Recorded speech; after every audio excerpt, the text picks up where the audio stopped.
দেখুন আজ যে তার বাড়িতে তার এই বাড়ির ছেলেদের পিতার উদ্দেশ্যে ভাগবত কথার আয়োজন হয়েছে বা ভাগবতী অনুষ্ঠানে আয়োজন করেছেন, সেটা অনেক বেশি শ্রদ্ধাশীল।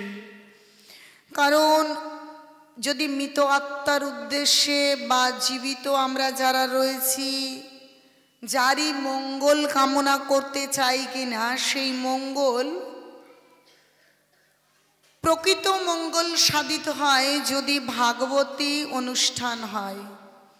ভগবানের ভজন কীর্তন, ভগবানের নাম, ভগবানের কথা পরিবেশিত হয়, তবেই সেই অনুষ্ঠানের সার্থকতা।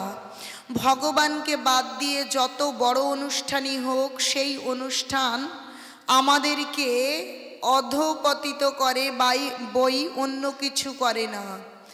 আমাদের জীবন এবং কারো উদ্দেশ্যে যদি আমরা মঙ্গল প্রার্থনা করি, তাহলে সেই অনুষ্ঠান হওয়া কর্তব্য ভাগবতী অনুষ্ঠান। ভাগবতী অনুষ্ঠান ব্যতীত ঊর্ধ্বগতি প্রাপ্ত হওয়ার কোনো বিধান কোথাও নেই। তো শাস্ত্র আমাদেরকে বলছে যে আমাদের পিতা মাতা আত্মীয় পরিজন যিনি গত হন না কেন, তার আত্মার শান্তি কামনা করব আমরা। আসলে বিষয়টা ভালো করে আগে বুঝতে হবে। এই যে মারা যাওয়া বিষয়টা কি, দেহত্যাগ বিষয়টা কি, এটা যদি আমরা সুন্দর করে বুঝতে পারি, তাহলে আমরা মঙ্গল সাধন করতে পারবো নিজেদের এবং যার উদ্দেশ্যে আমরা ভাগবত অনুষ্ঠান করছি তার জন্য। তো আসলে এই যে মারা যাওয়া ব্যাপারটা, আসলে প্রকৃত মানুষটা মারা যান না। প্রকৃত আমরা বলতে আমাদের শরীরটা বোঝায় না। কারণ যখন কোনো মানুষ মারা যায়, তখন তার আত্মীয় পরিজন তার শরীরটাকে ঘিরে বসে থাকে আর কান্নাকাটি করে, এবং আত্মীয় পরিজনদের ফোন করে বলে যে বাবা তো চলে গেছে, তাড়াতাড়ি আসুন। এরকম বলে তো, পিসি বাবা তো চলে গেছে, তাড়াতাড়ি আসুন, এরকম করে বলেন, তাই না? আসলে এই প্রকৃত মানুষটা এই শরীরটা নয়। কারণ শরীরটাকে ঘিরে যখন কান্না করেন, শরীর তো শোয়ানো থাকে, তবু আত্মীয় পরিজন বলেন যে বাবা তো নেই। তাহলে বাবার শরীর শোয়ানো আছে, তাহলে শরীরটা যদি বাবা হতো তাহলে তো এ কথা বলতো না। তাহলে ওই শরীরটা বাবা নয়। আসলে আমাদের বাবা বলুন বা আমরাই বলুন, আমরা এই শরীরটা নই। আসলে প্রকৃত আমি বা আমরা মানে এই শরীরের ভেতরে থাকা আত্মা। সেটা কি রকম? গীতায় সুন্দর করে ভগবান বলছেন, বাসাংশি জীর্ণানি যথা বিহায় নবানি গিন্নতি নরো পরানি তথা শরীরানি বিহায় জীর্ণানি অন্নানি সংজাতি নবানি দেহি। বলছে আমাদের জীবনটা কেমন বস্ত্র পরিধানের মতন। আমরা যেমন একটা বস্ত্র পরিধান করে আছি, বস্ত্রটা ছিঁড়ে গেলে সেটাকে ত্যাগ করে আরেকটা বস্ত্র পরিধান করছি, তেমনি প্রকৃত আমি বা আমরা আত্মা একটা শরীরের মধ্যে থাকি। যখন শরীরটা নষ্ট হয়ে যায়, তখন আত্মা গিয়ে নতুন বস্ত্র পরিধানের মতন আরেকটা শরীর ধারণ করেন। আসলে এই আত্মার কোনো মৃত্যু হয় না। এই আত্মা নিত্য শাশ্বত, এটা পুরানো হয় না, এর কোনো বৃদ্ধি হয় না। এই আত্মা চিরন্তন বস্তু, শাশ্বত, ভগবানের অংশ। তাই গীতায় ভগবান ভালো করে বোঝানোর জন্য বারবার এই বিষয়ে দ্বিতীয় অধ্যায় সাংখ্যযোগে বলছেন, না জায়তে না ম্রিয়তে বা কদাচিন নহং ভূত্বা ভবিতা বা ন ভূয় অজ নিত্য শাশ্বত হয় পুরানা না হন্নতে হন্ন মানে শরীরে। বলছি এই যে আত্মাটা হচ্ছে আমরা প্রকৃত আমি বা আমরা, এই আত্মার কখনো বিনাশ নেই, এর কখনো জন্ম হয় না। তাই বলছি কি ন জায়তে, এর কখনো জন্ম হয় না। ন ম্রিয়তে, মৃত্যু হয় না, কদাচিন, কখনো না। নহং ভূত্তা ভবিতা বা ন ভূয়, এটা কখনো বৃদ্ধিপ্রাপ্ত হয় না, উদ্ভব হয় না। এটা পুরনো নয়, অজ, নিত্য, শাশ্বত। এই আত্মা নিত্য শাশ্বত। যেমন ভগবান নিত্য বস্তু চিরন্তন, তেমনি ভগবানের অংশ হচ্ছে এই আত্মা। এই আত্মা নিত্য শাশ্বত। তাই নষ্ট হয় আমাদের শরীর, মৃত্যু হয় আমাদের শরীরের। যখন শাড়ির মতন আমাদের শরীর জরাজীর্ণ হয়, তখন আমাদের আত্মা এই শরীর ছেড়ে গিয়ে আরেকটা শরীর ধারণ করে। আপনারা সকলে বুঝতে পেরেছেন? তাহলে যে প্রভুর বাৎসরিকে এসেছি, আচ্ছা বলুন তো তিনি কি তাহলে মারা গিয়েছেন? তিনি যে শরীরে এই বাড়িতে অবস্থান করতেন, তার আত্মীয় পরিজনদের সঙ্গে সেই শরীরটা আজ নেই, কিন্তু তিনি আছেন। কিন্তু কোথায় আছেন, কিভাবে আছেন, কোন শরীরে আছেন, আমরা কেউ তা জানি না, কিন্তু তিনি আছেন।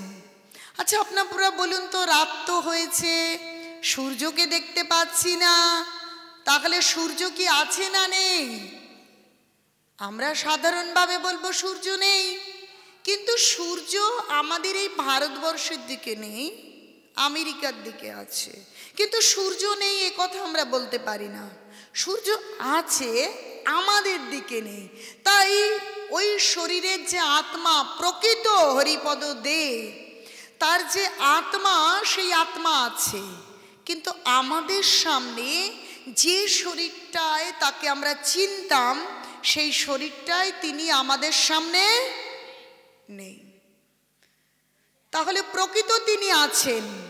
এখন তার আত্মার শান্তির জন্য, তার আত্মা যাতে ঊর্ধ্বগতি প্রাপ্ত হয়, কারণ মানুষ শ্রেষ্ঠ জীব, এর নিচে পশু পাখি কীট পতঙ্গ গাছপালা স্থাবর জঙ্গম রয়েছে, যাতে তার অধোগতি না হয়, তাই আমরা ভাগবতী অনুষ্ঠান করছি, ভাগবত কথার আয়োজন করেছি, যাতে তার আত্মার ঊর্ধ্বগতি হয়, তাই না?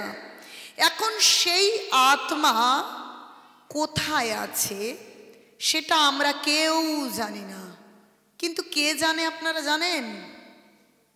পেছন থেকে কেউ বলতে পারবেন কে জানে? হ্যাঁ, মাতাজি খুব সুন্দর উত্তর দিয়েছেন, ভগবান জানেন। কেন ভগবানই জানবেন? কেন? ভগবানের অংশ হচ্ছে আত্মা।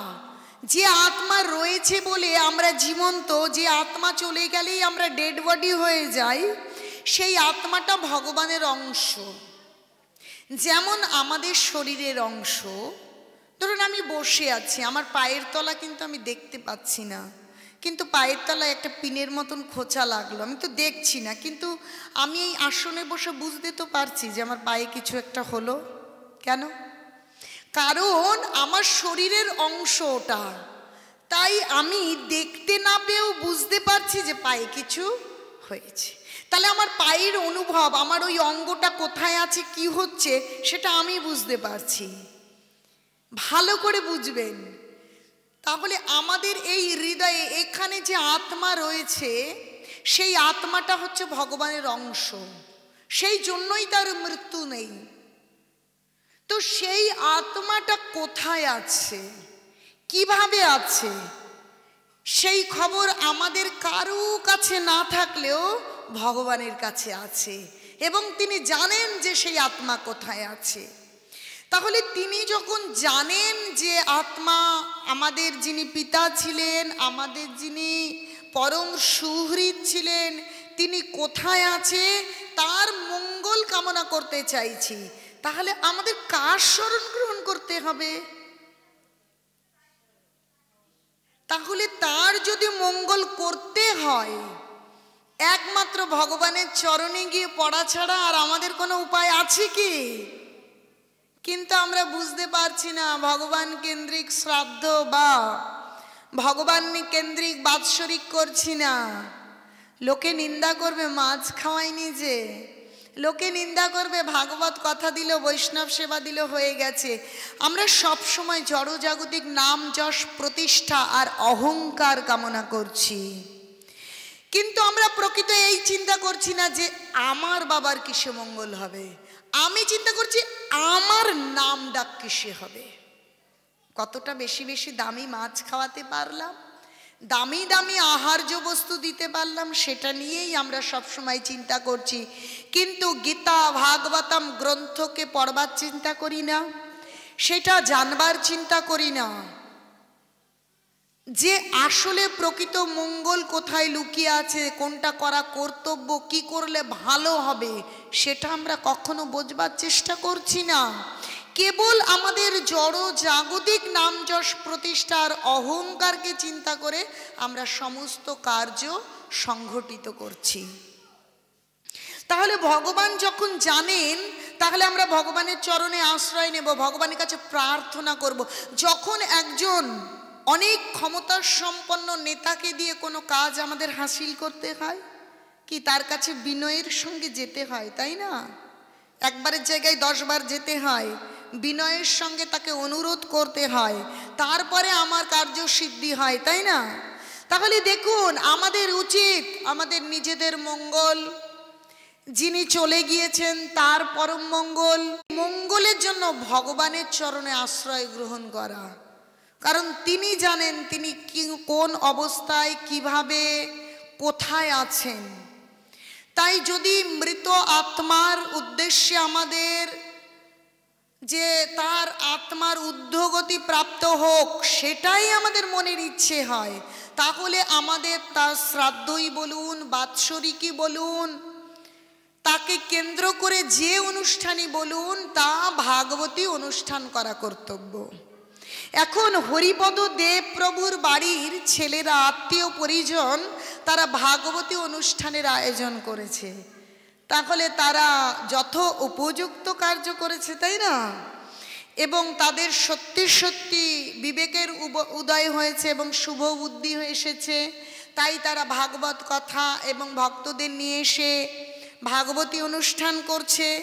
তাই সেই হরিপদ দেব প্রভুর আত্মীয় পরিজন, তার পুত্র পুত্রবধূগণ যারা আছেন পরিবারে, আত্মীয় পরিজন, সকলের উদ্দেশ্যে একবার জয়ধ্বনি এবং উলুধ্বনি দেব। নিতাই গৌর সীতানাথ প্রেমানন্দে, হরি হরি বল, হরি হরি বল। আজকে যে শুধু মৃত ব্যক্তির